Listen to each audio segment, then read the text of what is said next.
Thanks for being here. Yeah, thanks for having me. It's good to get out there and do a little bit of work here and there promoting this place now that when everything's closed. So, my name's Chris Kaminsky. I'm the Lakeshore Fab Lab Manager, which is the building located right behind me virtually, right across from Hackley Park. You might remember the old building that we're in as the Masonic Temple next to the Chronicle. But yep, that's where we are. We are part of MCC, but we are also distinct. Uh, Whereas we operate more like a gym membership, so people can pay a membership yearly, monthly, various rates between students to adults. Student $25 to an adult at $250 for the year, with discounts for public service, like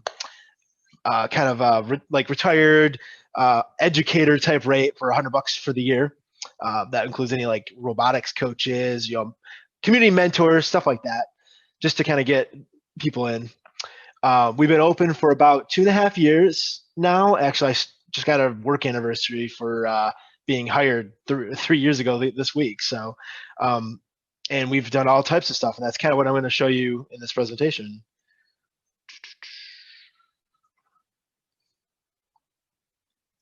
Can you see the presentation? Boom. All good? All good? Looks good. Yes. Okay, cool. All right, so that's me with a lot less hair. This is my quarantine beard. You can scan that QR code. It'll give you some contact information for me and the Fab Lab, and there's our website. So let's get into it. So there's the building, like I said. There's a pretty good picture in the bottom left of the space. So you have right now separate work tables in order to, for social distancing, although we're closed for the time being. We hope to be open, and when we do, we'll have everything figured out. So that's the main area. This is kind of a before. This is like 1 month into me working at MCC to maybe sometime this last winter. So you can see it's filled out quite a lot more. So 3D printing, that's what a lot of people think when they think of Fab Lab and makerspaces. So if you're not familiar with 3D printing, here is a filament-based 3D printer operating. These are the primary type that we have here. And everything's better with googly eyes, so that's why that is like that. So some 3D printing projects, decorations like the pumpkin up there, that's pretty popular. Things like cookie cutters, right? Like custom cookie cutters you can do on a 3D printer. That's how a lot of people I know actually got started into it, doing that kind of useful house stuff, useful stuff around the house. Nerdy things like Thor's hammer, or Baby Yoda over here, right? Like 3D printing can be used for a lot of different things. These are more of the fun stuff, but it actually has practice in, or has use in, actual real world projects. So this is a bushing for a 1930s Chevy that was busted, and the gentleman wanted to know if we could help him out. That is the 3D printed bushing in there. That was done with a printer that we were being loaned to borrow for a little bit, and that's the Chevy you see there.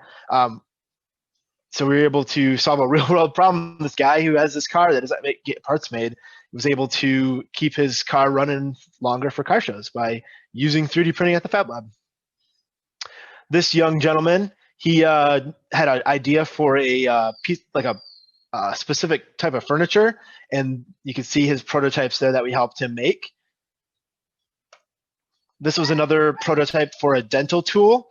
A lady who worked she didn't have any actually history with dentistry, but she had this idea for a tool to help dental hygienists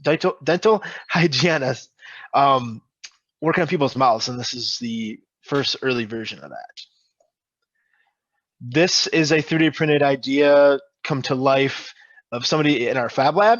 So they own some rental property, and they needed to basically put wasp spray out there to get rid of the wasps, but it was really high up. So this was their solution they came up with, all with 3D printing and a bungee and a pole. Some show models for SAF Holland is a manufacturer in Muskegon and Holland. They do truck parts, and this are some prototypes that we helped them make for their trade show. This is actually right out front of the Hackley Museum. It is a very old lamppost that was damaged. So they cut it out, the section out that was damaged, and asked us to basically recreate it. So you can see it there in the top right with the new piece on, and then you see the 3D CAD there. So that was kind of interesting because you walk by it all the time and you're like, hey, if it's looking good, we did that. If it's not, I don't know where that came from. You'll see this guy in downtown Muskegon. The city asked me last summer or this last winter if we could help them fix one of their Christmas display pieces. So this wise man got a new hand. Laser cutting. This is all another big popular item. The hook, line, and sinker is 3D printing. The laser cutting is what makes you stay. So this is our laser cutter at work, cutting custom ornaments for somebody's wedding that they gave away over the summer for their outdoor wedding. Yep, there you go. And this is just really thin plywood. We have fun, I had a pie and my friend had a 40th birthday. I said, you know what? Let's see if we can etch a pie. Also, we could etch things like pumpkins, growlers, Yeti cups, golf divots, any kind of customization you need, whether it's personal or, maybe it's a community organization like your church or Boy Scout group and you want to have custom items. This is the machine that would do it for you. Custom glasses, things like custom wine glass holders. The glass is actually pretty interesting because there was a 12-year-old boy about a year and a half ago, our first winter. He had the idea to learn the laser cutter. He wanted to earn money to buy a moped. So he took orders for glasses over the course of a couple months and fulfilled Christmas orders for people and made like $1,300 and bought that moped. So, real success story for entrepreneurship, teaching kind of STEM technology. And, he's a hustler. He made his money for his moped. Another girl from our Sage from our homeschool group that would meet, she sells jewelry that's laser cut, and she actually has them on display in a store in Grand Haven. I do not remember the name of the store, but Sage's Creations. It's pretty cool. 3D scanning. So 3D scanning, we have a couple different technologies. We actually have worked with the museum, Lakeshore Museum next to us. So we scanned Mr. Hackley there, as well as a 18th century logging hammer. And then these kids were working on a project to help a lady in the community with disability. She lost use of her right hand, and she's actually a professional photographer. So they 3D scanned the camera, and we 3D printed it in pink down there because the lady needed her camera back, but the kids were going to be working on this device to help her for the whole semester. So then once they had the 3D print, they could take measurements and make sure everything was going to work out with what they were doing. So it's an interesting use of 3D printing. That is a 3D scan of my friend Matt, his head, and we put it on a bust. This story is kind of funny. He's kind of the mascot now in the lab. People always are putting weird stuff on him and taking pictures with him. And the headset thing actually started out as a joke with gaming headsets like I have right here.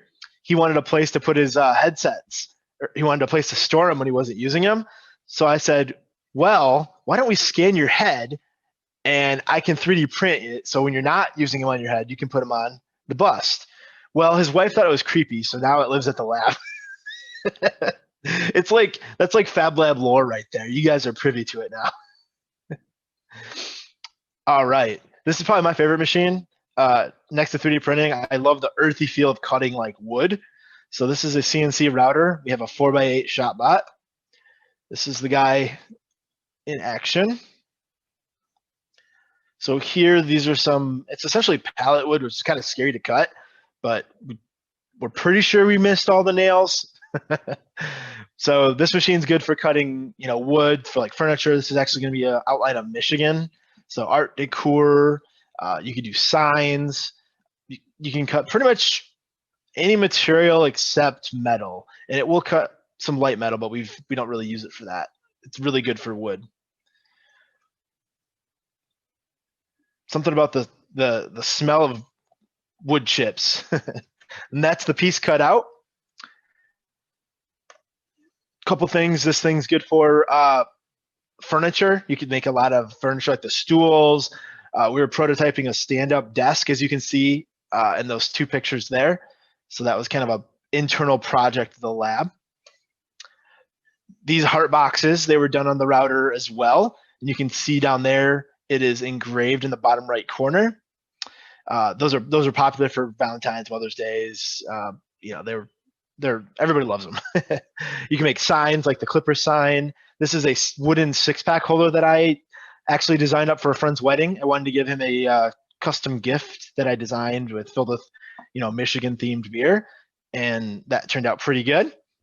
And then we did Halloween tombstones because you could do those out of foam really quick, and it's really easy, and it's foam, so it's cheap. Those are pretty cool once you paint them. This was a aerospace prototype that we helped Alex and his partner Nathan here work on. Alex, when I met him, I thought he was older, but he was like 17, and he started this aviation company out of Lowell, and this is their prototype, part of their prototype for taking it to a air show in Oshkosh. They came in like one day before the show and said, "Have you cut foam?" "Yes." "Have you cut 8-inch thick layers of foam? And can we do this by tomorrow?" Because they had to go to the show. So we rolled with it. We figured it out. This is a Haas CNC mill. So this is what you would see in traditional manufacturing environments. This was one of the first cuts we did on this machine. We're not super good at this machine. I had some other members that volunteer were hanging out and learn how to use it, so then they could teach the rest of us. That's Dan Lynn on the right and Eric Peterson on the left. They're the two responsible for allowing us to cut the two things you see here. Actually, there's 3 different things. But yeah, they actually cut metal too, so that was pretty cool. And then the world shut down. So pretty much have to relearn everything they learned. Plasma cutter. This guy cuts sheet metal. Here's a video of this guy running. So you put various types of thicknesses and types of metal on there. You give it a 2D design file and give it the right settings for your material, and this thing will cut out sheet metal like nothing other. You could do signs again. You could do furniture. If you know how to weld, you could do a ton of stuff with it. I want to build a fire pit out of it, a custom one that I've been designing. I haven't finished it yet. But eventually, that's my goal, to build a really cool, unique fire pit. That's better than any of the store-bought ones, because I did it myself. These are some examples of things. I made a Daddy Shack wood shop like coat hanger for my in-laws. This kid really loved cars, so we made that cool sign for him. And then Iron Man, obviously, and then Hamilton, right? Because those are 2 popular things. So yeah, those are just some of the things that you can do. Vinyl printing. On the left, we have a Cricut. A lot of people know what those are nowadays. They're really cool. We have 2 at the lab that are open for members to come use. And we got those because the big printer in the middle here is a little intimidating. It's sometimes overkill for what people need. But that printer in the middle, the Roland SG540, it can print posters, banners, stickers. It can print color. It can just cut vinyl. I can do heat transfer material, so I can use the hot t-shirt press to make customized shirts or sweaters or bags. So yeah, those are the 2 technologies, and this is a picture of a banner coming off the big guy, the Roland. This is Rake Brewing in downtown Muskegon. He came in before he opened to make some promotional stickers for his business. It's a way for him to come, and he tested like 3 or 4 designs, because you might have the best design on the computer, but sometimes when you print it out and look at it, it just doesn't look right.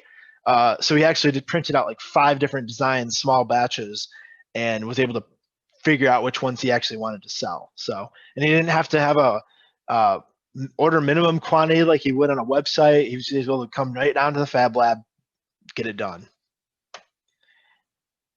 Some hot iron pressed shirts that we've made. The Nickelodeon was for a 90s fun run. And then on the bottom left, I'm really into the office. So those are office related shirts.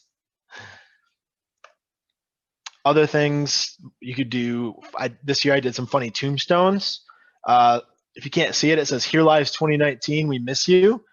R.I.P. dining, in, bowling, gyms, theaters, concerts. So I made those and put those on my front house.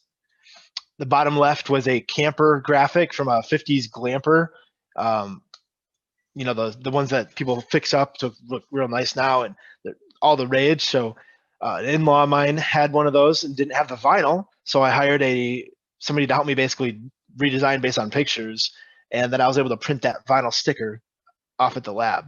So I mean, that's something that she couldn't even buy online, and I was able to help her out at the lab. So it's kind of a cool thing.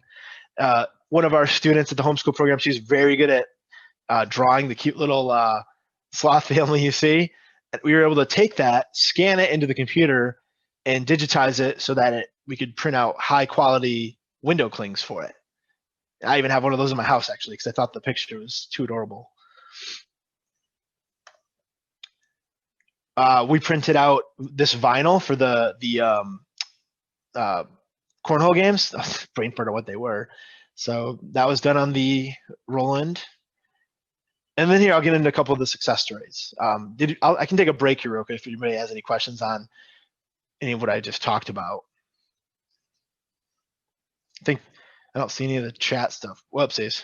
I don't see any of the chat stuff popping up. So I think we're probably good. I'll go back into the meat and potatoes. Might speed it up a little bit and maybe skip ahead and back if something's not necessarily relevant. So Court and Co. here. Two young ladies, both named Courtney. They both have day jobs in an architectural firm, I believe, but they had this idea for kind of doing their own thing, and they used the Fab Lab to kind of jump into that to make it so. You can see kind of their decor, various kind of like coasters, ornaments, but it's like concrete, that kind of home decor, raw. So they use the lab to make molds for some of that stuff, and then also in their like succulent planters, they'll laser cut little like funny plant sayings to put in there. But yeah, they go to a craft show and they can't keep stuff in stock. They sell out so quickly. It's kind of cool knowing they started out in the lab. We were approached by a museum. So my boss, Dave, he's from the East Coast, and this house was located out somewhere in Massachusetts, and it was built in the 1600s, colonial time, right? And it fell down in the 1800s, so that's why there's like that one picture.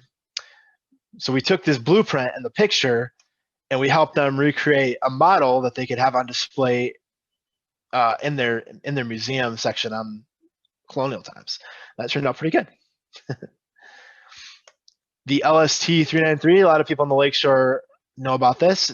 This was my first time actually going on the boat, so that was kind of cool. But we helped them restore this deck gun. The floors were rotted out. We used the CNC router to cut templates.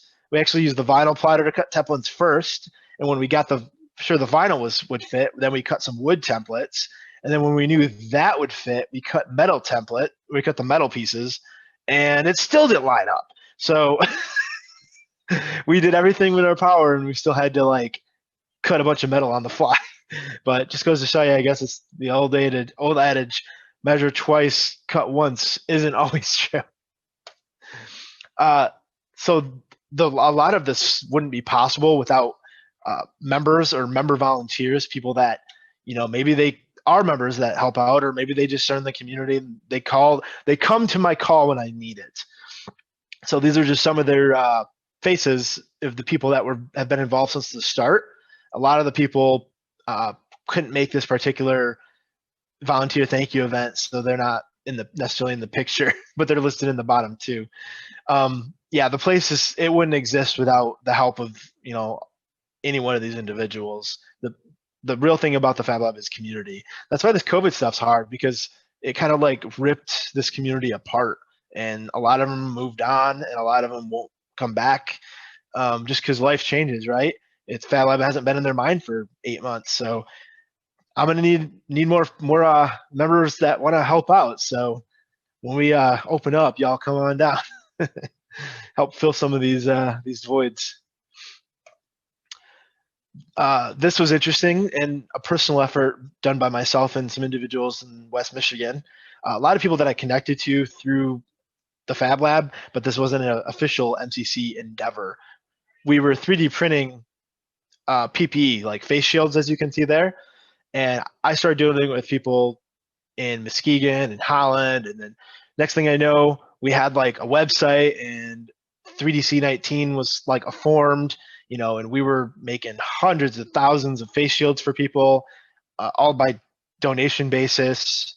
And yeah, the final numbers are crazy. I think if you go to the website, 3dc19.com, we're not doing it anymore. The site's still live, to just, to keep it up just in case we have to remobilize and whatnot. But all the numbers of what we were able to finally pump out are up there. So but that was a really cool, interesting. It was like social good meets maker movement, kind of like interlocked, because you had a lot of people at home not sure what to do, and this kind of gave a lot of people purpose. So that was pretty cool.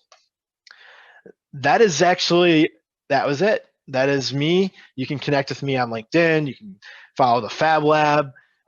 You can send us a message on the Fab Lab, Facebook, or Instagram or LinkedIn or whatever. And, I'm usually the person that reads it. So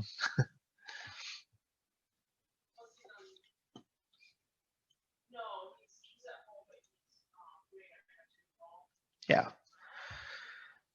Any questions?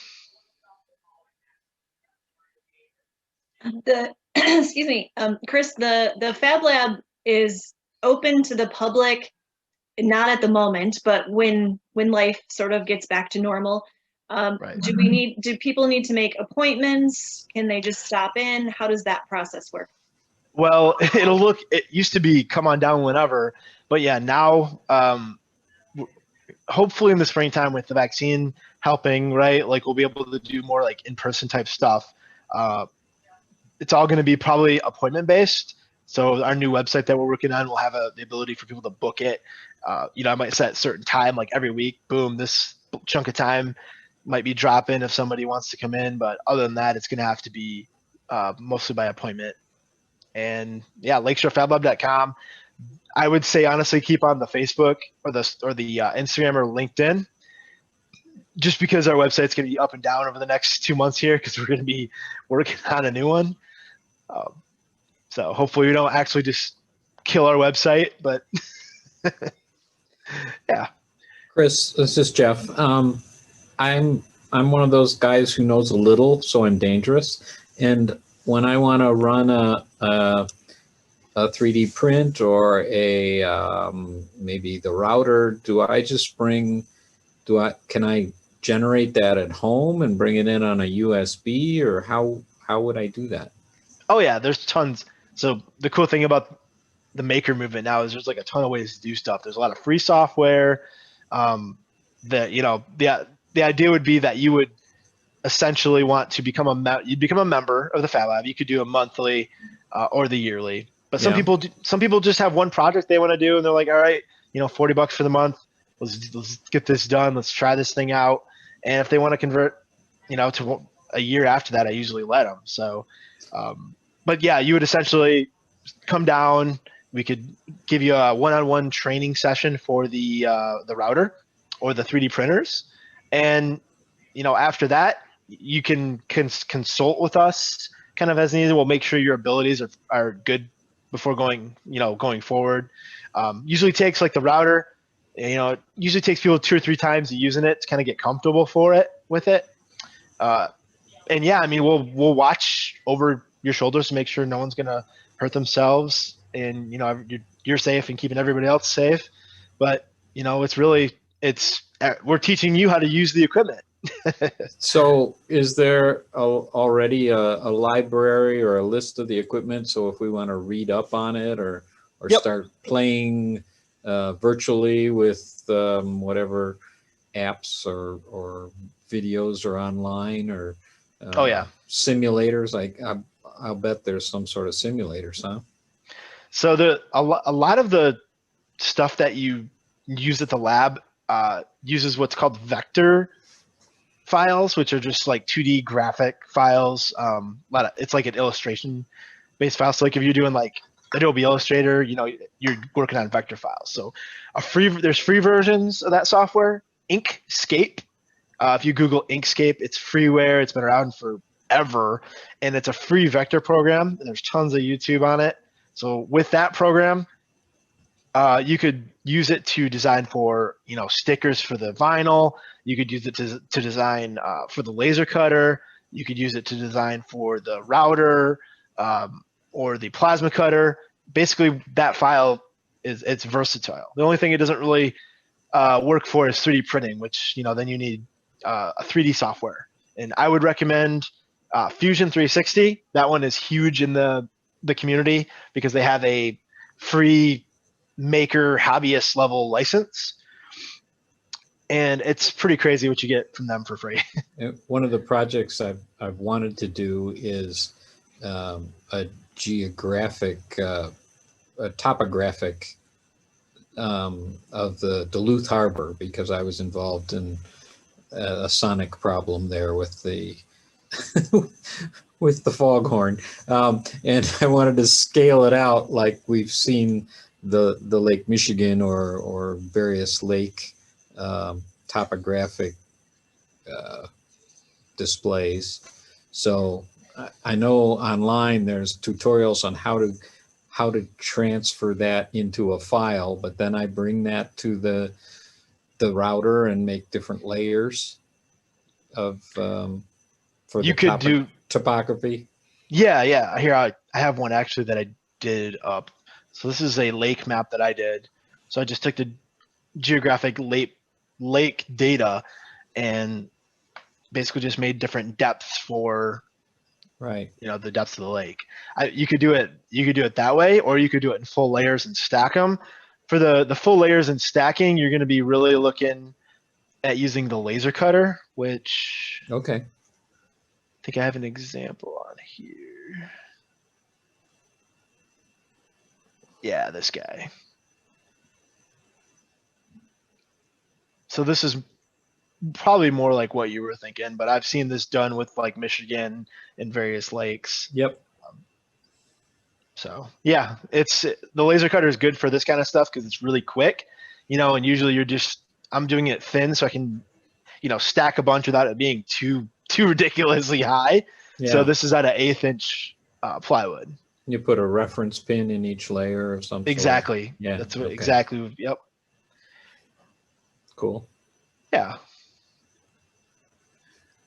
And then reproducing plastic parts like knobs for an antique car or something like that. We bring in the old part that's broken, and then we do a 3D scan of that. Is that how that works?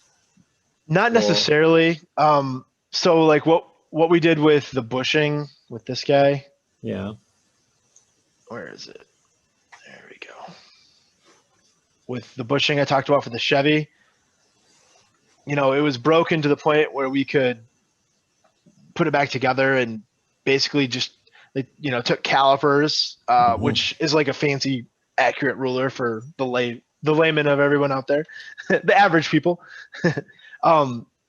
Took calipers and basically just using 3D software like Fusion 360, recreated it and printed it a couple times to get it to make sure, you know, we printed it the first time, and obviously there's fit issues, so we got feedback on where we had to shrink things and move things, and, you know, a couple revisions later we had a working item. But you can't really take something like this, especially if this piece was broken off and missing. So I can't 3D scan what's not there. So if that piece is just gone, that there is reverse engineering software out there in the world that could interpolate that missing part based on what's there. But yeah, we don't do any of that. Okay, and materials, 3D printers they use different materials, right? I mean, it's not all just one plastic. You can get different temperatures or grades or something? Yep. So we keep pretty much the basic materials in stock. So a popular material in the community is PLA for 3D printers. Uh, I should clarify. So like the filament based 3D printers like we have at the lab. So filament is the name of the material on the spool. So if your material for 3D printer is on a spool and it kind of looks like weed whacker refill type, the stuff that you put on the end to get your weeds, then that's filament based, and that's what we have. So yeah, there's different types of materials. A couple of our printers actually are really good at running pretty much any low to high grade hobbyist level material that you could put at it. Our base level machines that are in the lab that are used by most everybody there for just average whatever prints, like Thor's hammer and Yoda and stuff like that. Those only run we only put a couple really materials through them. So the PLA and another material called PETG. And we keep the stuff in stock. And when somebody wants to do something crazy, like somebody wanted a high temp material run, and that the roll for that material was $120. I had them buy their own roll and bring it in. Sure. So as an outreach effort, your smallest printer is something that you could like bring to the White Lake Library some evening and demo, Yes. right? Yep. Someday when we can meet again. Okay. Yeah. I actually have like 7 in the room next to me at home here. Maybe I should have had one of those fired up. We could have. Well, and no, truthfully, well, Amy knows that I'm married to Beth, so I get a lot of library stuff going on here. Beth works at the library. Is the simplest 3D printer something the library could loan out, or does it need to have a guy with it every time it goes somewhere? Yeah, the unfortunate part is a lot of the 3D printers are not. Remember how frustrating it was setting up printers in the home even 10 years ago, right? Yes. It was such a pain, right? The drivers and just kind of if Wi-Fi ones, forget it. So and 3D it's printer, still that way. that's where 3D printers are. Yeah, okay. There are some that are a lot more user friendly that you could have fair confidence if you were with the person maybe in the library for a little bit of time and give them like the base. There's only so many parts to the machines that you really change to where things can go really good or really bad. Yeah. So if you have an informational session with somebody and maybe they have a checklist for at home, like what it could be, you can solve a lot of the problems if the person is open to be a little bit tinkery. Yeah. Okay. Well, So and I could see a program like that working. But yeah. well, and it might help bring people into the lab too. I mean, just to have something in these local libraries that Right. So I know we've had a similar program at the Montague School where we're building a model airplane, and we've got a dozen kids, but we break stuff and we have to make new ones. And one of the guys is a 3D printer whiz, but it'd be really cool if we had the machine at the school or at a library, and Right. rather than say, oh, we got to organize a field trip to the lab for 12 people and so on and so forth, which one wants to do someday, but there might be a lot more local, simpler thing than seeing the whole lab. Yeah, and we're probably going to be having to do. So being shut, a lot of the people that I know that use the 3D printers at the lab, like that's all they came in day in day out to do. Most of those people had reached out to me over the past year asking about what printers to buy. So I helped them figure it out, and most of them are getting printers of their own. I'm hoping that the community aspect of the Fab Lab brings those people back. Like, well, I got the 3D printing thing down, but what's going on over here? Yeah. Right. And a big part of the lab is just, it brings the most unique people together. My number one woodworking guru at the lab. He's my CNC router expert slash other woodworking project expert.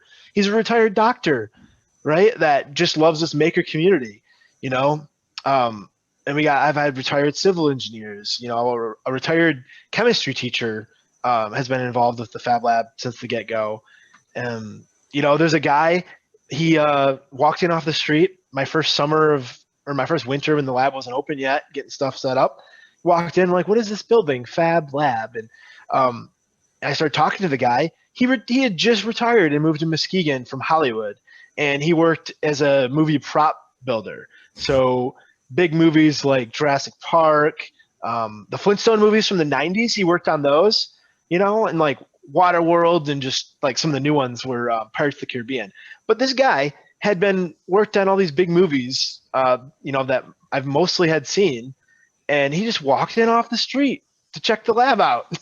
Like, you know, just the mixture of all the people that flock to a space like this, it's amazing. It's really cool. Are you working with the robot classes, or we are? Yeah, and we've had White Lake, I believe. Okay. They're the shark. I think they're the Sharks. I think it was White Lake. We've had them come in to the lab for some training sessions, so they'll come in for a couple hours. You know, the kids learn about 3D printing or laser cutting, and you know, they usually have a project in mind. So for the last time they came in, they made laser cut handouts to give at the competition as their calling card. So yeah, we want to do more of that. There's talking with some of the coaches, there's possibilities for kind of maybe being a host site for training for those kind of teams. So a lot of the teams have problems finding parents and volunteers because they're like, well, I want to, it sounds cool, but I don't know anything about that, right? So it's a confidence issue. You know, that maybe teachers that have no idea what they're doing with robotics, but they just want their son wants to, so they're the coach. Yep. So we thought about doing kind of like community trainings on, and having those teams invite people to the Fab Lab. And there still are Boy Scouts and Girl Scouts too. Oh yeah, we do stuff. We've done stuff with both. We've had camps where I went to a camp up just north of Muskegon that the Boy Scouts do for like a full day thing. The Girl Scouts, you know, we hosted a STEM-boree, like STEM, STEM boree, at the Fab Lab last summer, and the girls were able to do various activities and earn badges. That went pretty good. The Girl Scouts actually have an online on-demand program that they have set up. So we are just now approved as a place to go on their website for their virtual badges, their virtual badge earning. And there's a couple classes you can basically coordinate a troop of Girl Scouts with to go online, and we can do like an online badge earning session for 3D design and hopefully 3D printing in the future. But and if I'm ever conversant in SolidWorks, I could bring those files in. Yep, actually, members of the Fab Lab, I have licenses that I can give members. It's a 1-year educational license, and it's renewable each year. They give me a new license. So the Experimental Aircraft Association has given those away to the kids who get their first airplane ride with the Young Eagles program. But what they do with it, you know, it'd be really cool if they could come to the Fab Lab and make something after they've learned how to use it. Yeah. That's the best thing in the world is it doesn't even have to be super intense, but just seeing people's eyes light up when they make something as simple as even a laser cut keychain that they designed. Yeah. I mean, I take it for granted that I can essentially now think of something I want to design, go to work and make it. So yeah. Okay, I'm hogging the conversation. Let somebody else talk. I'll mute here. So Chris, how does material costs and things play in to projects? So it depends, right? Always. We keep some basic materials in stock. So stuff for, you know, the 3D printers, we pretty much just keep in stock.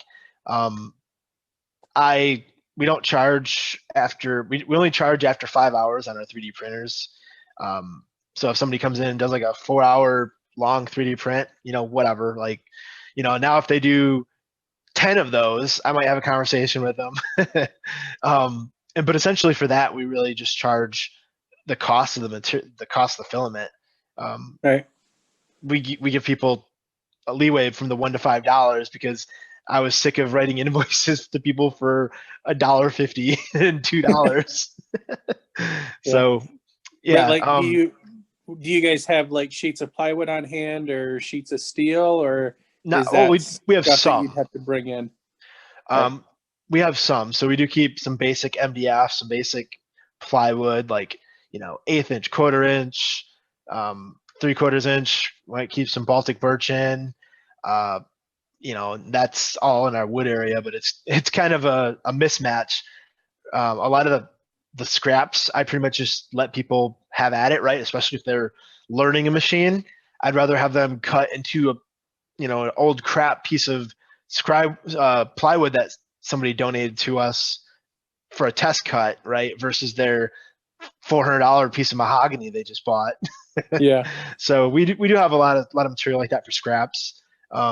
Things for like the vinyl printer, based on the material, and it's a square foot charge, and it ranges from $2 a square foot for basic stickers to $4 or $5 for some of the more advanced higher end materials. So like a t-shirt, the material for that is like $4 or $5 to get the heat transfer vinyl for a square foot.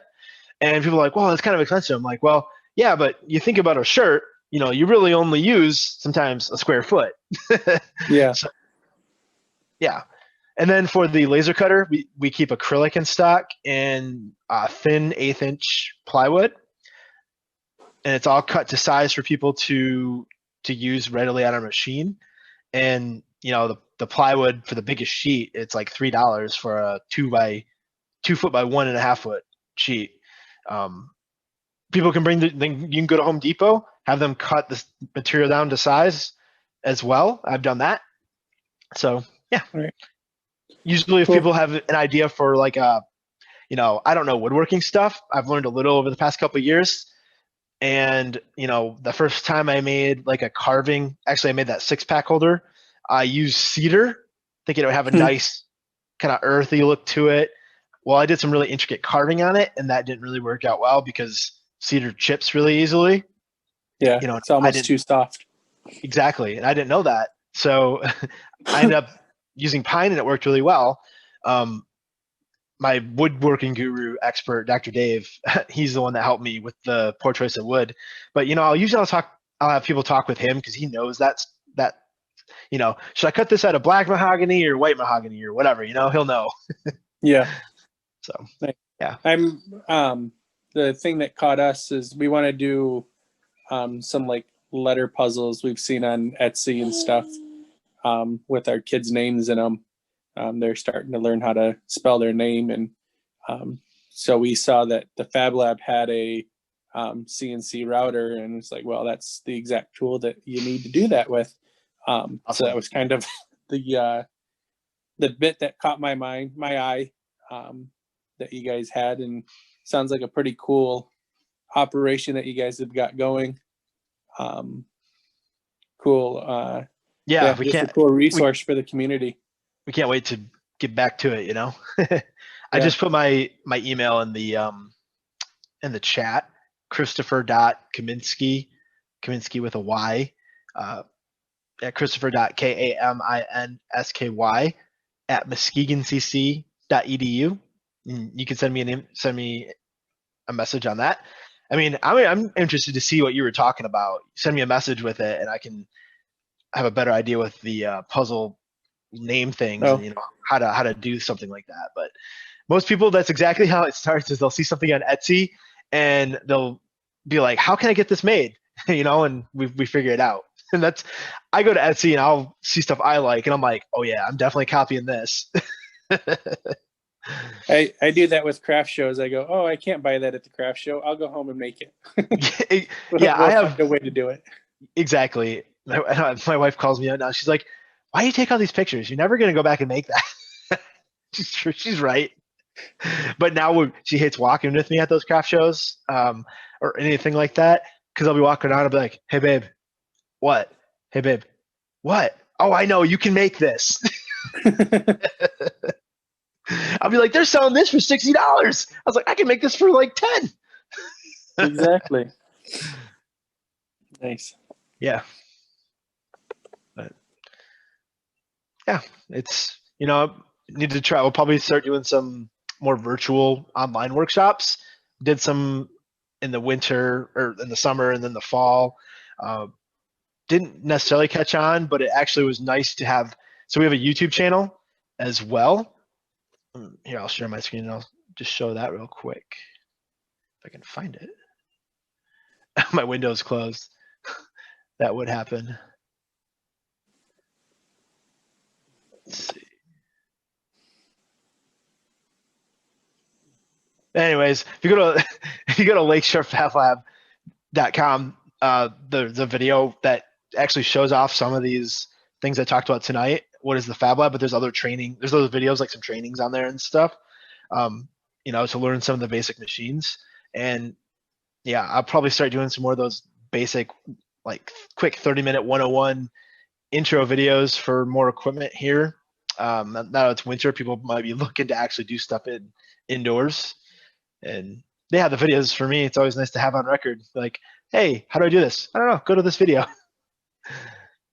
So, Chris, could you give us a real short history of like where the machines or the money came from to build this? Sure. And I don't want a lot. I'm just like, was it the community college or industry or both or what? A little bit of both. So the individual idea for the lab actually was by my boss, Dave Sturdell, and he teaches actually for he's retiring soon, but he teaches business and entrepreneurship at Muskegon Community College. And he saw the Fab Labs emerging around the country, attached to colleges or not attached to colleges. And he saw the opportunity there with merging the business department and entrepreneurship, into a space like that to help people have the resources to get a business going. So I think it was like 5 years ago, about 5 or 6 years ago, he proposed the idea. And, then the college, it all seemed like it happened quick, right? But he worked on it for a lot of years. And it kind of all fell into place because the downtown building, the building was donated by, what's his name? John Rooks, I think, of Muskegon. So he donated the Masonic Temple, and the college was able to put money into basically finishing one of the floors that the Fab Lab is on, and fill it up with equipment from various donors of companies or individuals. There's a retired gentleman, Dick Kraft. He retired from MCC, and he attributed a lot of his business and manufacturing, his manufacturing business's success to MCC and the connections that he made there and the knowledge he learned. So he actually donated, a chunk of money to pay for, the 3D printers that we have in the lab. So really, the college just found people who were passionate about the same ideas, and yeah, they raised money through various community funds. So some grants, I think. And then it just happened that the Fab Lab building being right next to where the downtown tech center moved to, or the MCC Tech Center moved to downtown, just happened to be available, and it worked out. So we're right next to you can go take a welding class or a machining class. Yeah, we're right next to that building.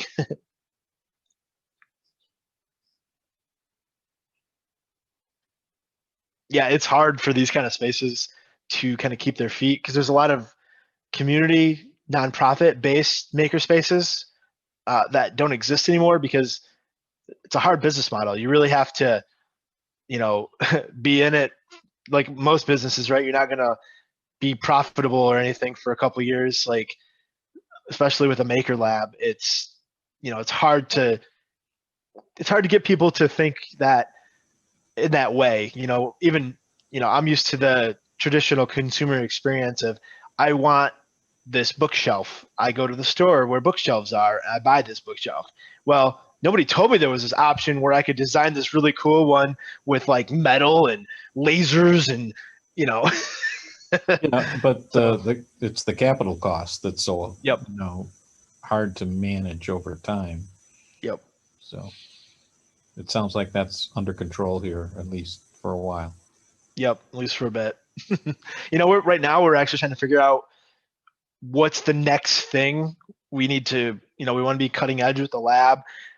So like if things like we had equipment that isn't needed anymore, that no one really used, can we exchange it, for what's new? What's the next thing? Like what would be useful to the Lakeshore community?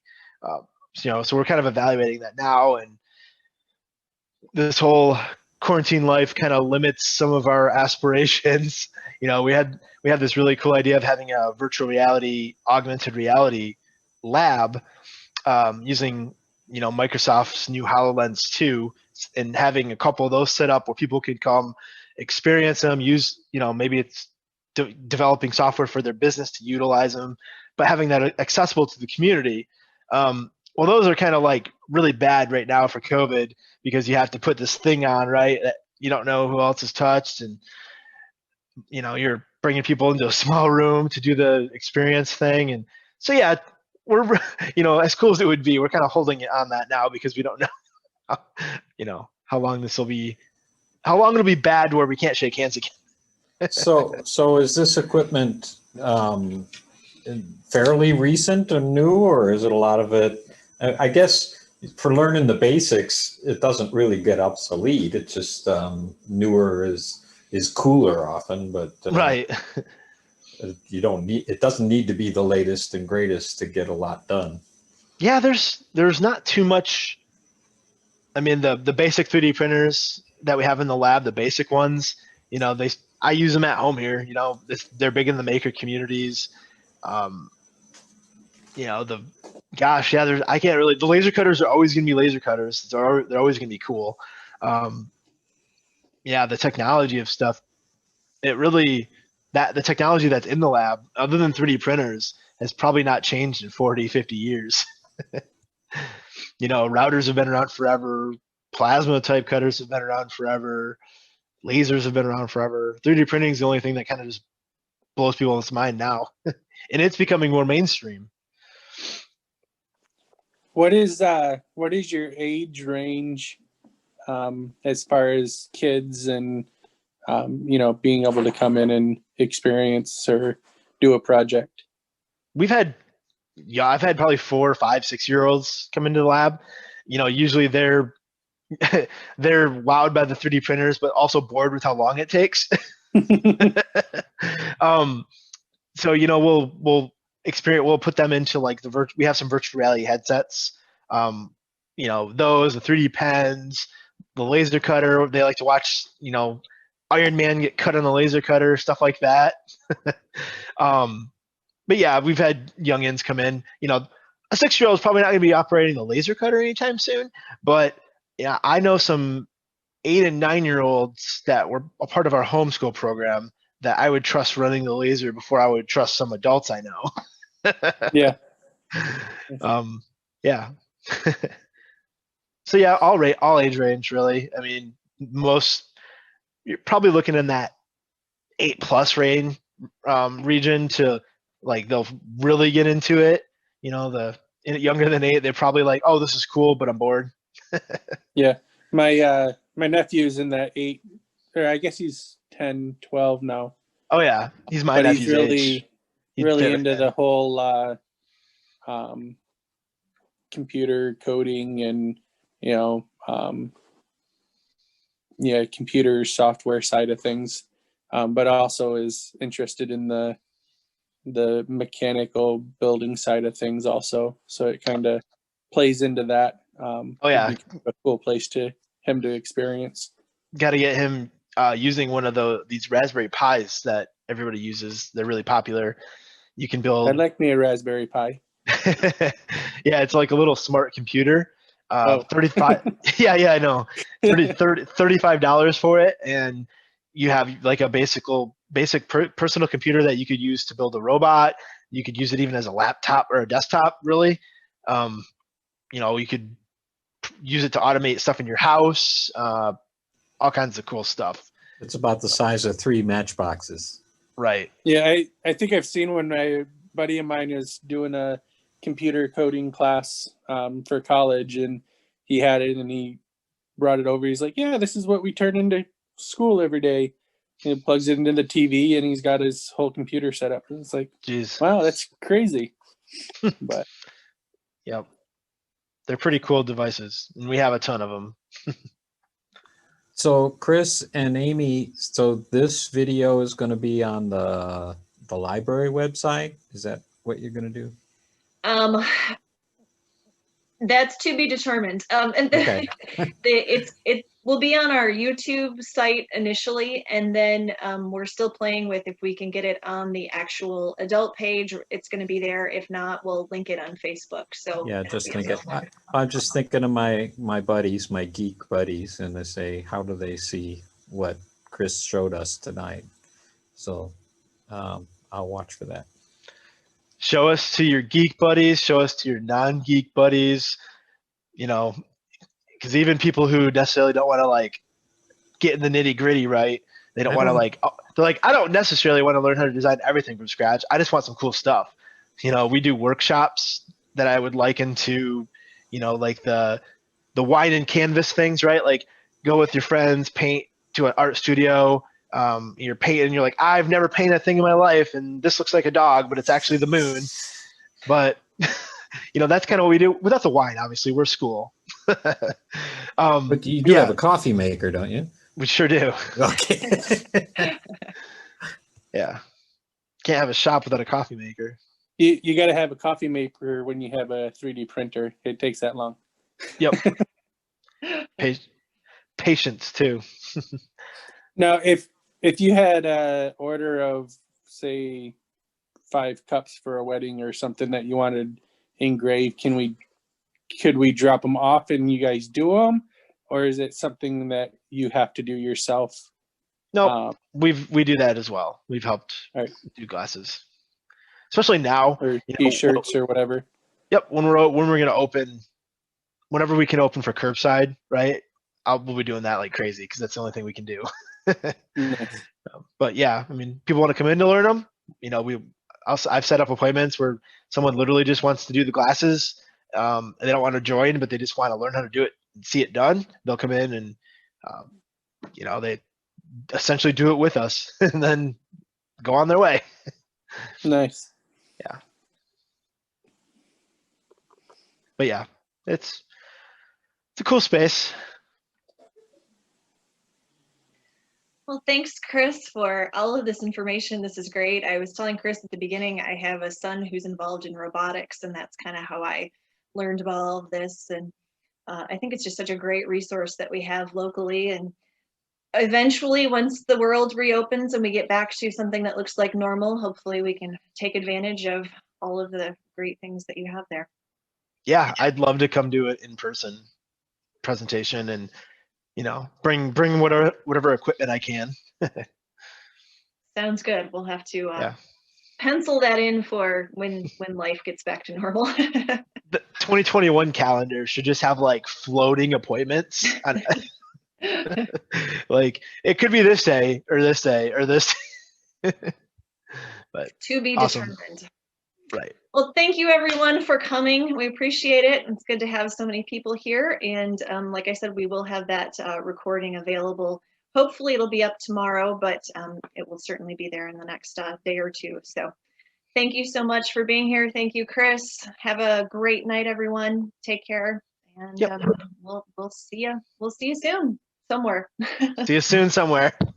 Good night, everyone. Thank you. Thank you both. Thank you.